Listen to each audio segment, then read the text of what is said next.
Genghis Khan की मृत्यु हुई, वो मृत्यु महत्वपूर्ण। चंगेज खान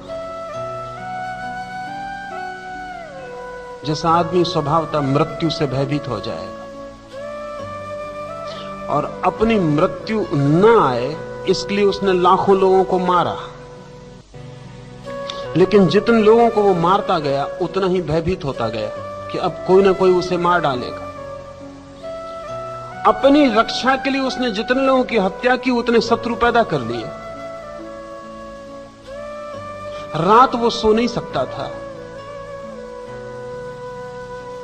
क्योंकि रात अंधेरे में कुछ भी हो सकता है, और संदेह उसके इतने घने हो गए कि अपने पहरेदारों पर भी भरोसा नहीं कर सकता था।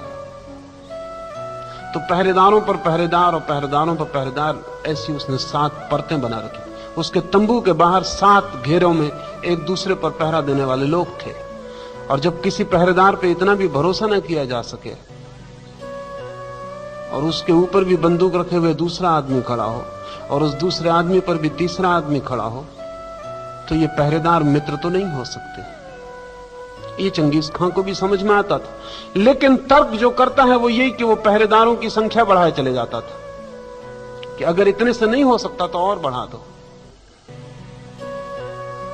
और एक रात दिन भर का थका मांदा उसे झपकी लग गई। रात सोता नहीं था, अपनी तलवार हाथ में लिए बैठा रहता था, कभी भी खतरा हो सकता। चंगेज सिर्फ दिन में सोता था, भरी दोपहरी में जब रोशनी होती चारों तरफ तब सो पाता था। उस दिन झपकी लग गई। पास में बंधे हुए घोड़ों में से कोई घोड़ा छूट गया। रात भगदौड़ मची, लोग चिल्लाए। घबरा के चंगेज उठा। अंधेरे में उसने समझा कि दुश्मन ने हमला कर दिया। तंबू के बाहर भागा। तंबू की खूंटी में पैर फंस के गिरा। तंबू की खूंटी उसके पेट में धंस गई। ये तंबू सुरक्षा के लिए था, ये खूंटी रक्षा के लिए थी, ये पहरेदार, ये घोड़े, ये सब इंतजाम था, व्यवस्था थी। कोई मारने नहीं आया, किसी ने मारा भी नहीं चंगेज को। चंगेज मरा अपने ही भय से, सुरक्षा के उपाय के लिए भागा था। पूरे जीवन में ऐसी घटना घटती है।